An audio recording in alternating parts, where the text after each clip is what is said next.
कभी आपने सोचा है गूगल मैप कैसे पता लगाता है कि किस रोड पर कितना ट्रैफिक है? काफ़ी लोग ये सोचते हैं कि एक सैटेलाइट रोड को देखकर गूगल तक डाटा पहुंचाता है, जो कि बिल्कुल गलत है। चलिए तो हम इसको प्रूफ के साथ समझते हैं। एक जर्मनी के रहने वाले सिमोन वर्कर्ट 99 फ़ोन को खाली रोड पर लेकर निकले, जिसमें सभी का इंटरनेट ऑन था। फिर उन्होंने अपने मोबाइल पर चेक किया, जिस रास्ते से वो अपने 99 फ़ोन को लेकर निकले वहाँ गूगल मैप हैवी ट्रैफिक दिखा रहा था। और उन्होंने प्रूफ कर दिया कि गूगल रास्ते पर चल रहे लोगों के फ़ोन से पता लगाता है कि वो किस स्पीड से चल रहे हैं, और जिस कारण हमें पता लग पाता है कि किस रोड पर कितना ट्रैफिक है। आपने वेलकम मूवी का ये सीन तो देखा होगा, जिसमें घोड़े को बार बार रोकने में कितनी परेशानी हो रही है। और वाकई में बिहाइंड द सीन में भी डायरेक्टर को परेशानी होती ही है, क्योंकि है तो वो एक एनिमल ही ना। लेकिन अब ये देखिए जरा, ये एक जापानीज मूवी की शूटिंग है। इनका घोड़ा तो नखरे भी नहीं कर रहा और इतनी शांति से रुक जा रहा है। रुको जरा। तो अब आप देखकर समझ गए होंगे कि बाहर के लोगों में भी क्रिएटिविटी की कमी नहीं है, और बिहाइंड द सीन फिल्मों में कुछ इस तरह काम होता है। मतलब बचपन से चूतिया कटे जा रहा है।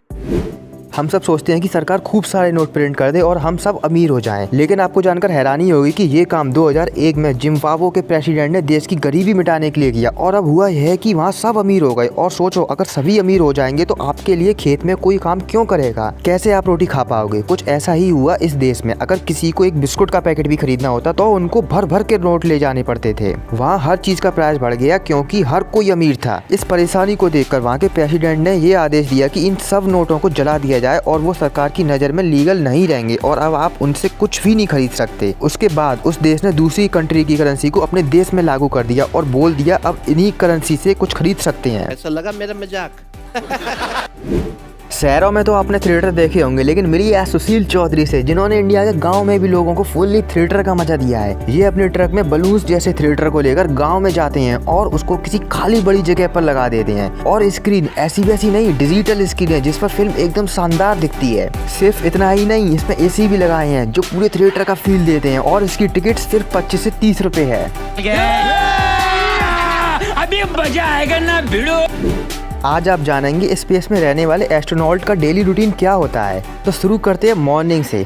सबसे पहले वो ब्रश करते हैं, लेकिन वो हमारी तरह पानी का यूज नहीं करते, बल्कि वो ब्रश करके उसके पानी को अंदर ही पी जाते हैं और एक क्लीनर से अपने माउथ को साफ कर लेते हैं। एंड नंबर 2 के लिए उनके पास एक छोटा सा टॉयलेट होता है, जिसका वेस्ट वो स्पेस में नहीं छोड़ते, बल्कि उसको धरती पर लाकर जलाया जाता है। और यूरिन के लिए एक पाइप दिया होता है, जिसको फिल्टर करके फिर से पीने के पानी में यूज किया जा सकता है। और आपको बता दें, वहाँ पर वॉशरूम का यूज करते टाइम पानी का उपयोग नहीं किया जाता, और वो काम टिश्यू पेपर से होता है। सवेरे सवेरे क्या मेरे को यही देखने का है क्या? उसके बाद वो नहाने के लिए एक बैग में बैठ जाते हैं, जिसके ऊपर शावर लगा होता है। अब बात करते हैं खाने की। तो ज्यादातर ये ऐसी चीजों का इस्तेमाल करते हैं जो काफी टाइम तक चलें, जैसे अंडे, मीट, ब्रेड और सब्जी। अब खाने के बाद हर एस्ट्रोनॉट को कम से कम 2 घंटे एक्सरसाइज करना होता है, जो उनके लिए काफी जरूरी है। और फिर दिन में अपना काम करने के साथ साथ खूब हंसी मजाक भी करते हैं, जिससे मेंटली हेल्थ सही रह सके उनकी। और अब पूरा दिन खत्म होने के बाद सबों का अलग अलग सोने के लिए एक पॉड होता है, जिसको बंद करके वो सो जाते हैं, और जिसमें फर्क नहीं पड़ता वो बेड के ऊपर सो रहे हैं या ऊपर फ्लोट करते हुए, क्योंकि वहाँ ग्रेविटी नहीं होती।